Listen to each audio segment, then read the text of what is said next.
Sa Lapu-Lapu City, mga kawani sa Barangay Pahak, Uban, ang Mactan Police may pahigayon ng profiling sa mga dayong Muslim sa ilang dapit. Si Luan meron din sa exclusive report.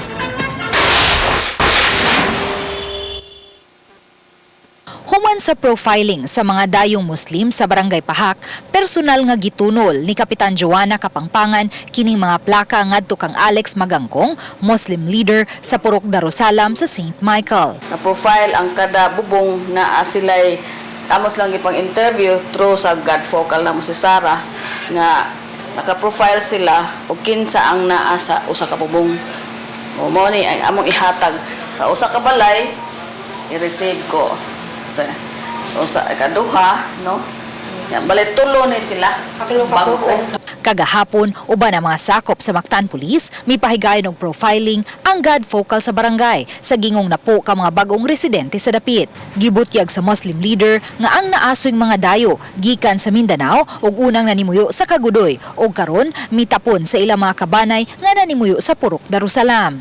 Gawa sa profiling, gahimo usab ang barangay og mapping sa mga panimay sa naasoy dapit aron pagsiguro nga dili basta-basta na lang nga adunay motukod og panimay. Gi-monitor man namo ang bag-o nga gikan sa Mindanao, amo gyud nang gi-monitor. Binaron nga naay giingon nga mga nakasulod nga Filipino terrorist kuno. Mao na amo pong paningkamutan nga wa gyud makasud sa amo. Giklaro hinuon sa Muslim leader nga pulos mga negosyante ang nagpuyo sa ilang dapit. Sa kasamtangan, may 60 na ka mga mulupyong Muslim sa Purok Darussalam. Ma-identify na gyud dili bitaw ka baltan na kalamidad dili bitaw ka tatun dapita. Ma-identify na to dayon ba, ma-trace up na to kinsa to sila. Uban ni Rinante Quiñones, Luan Merondina, Balitang Besda.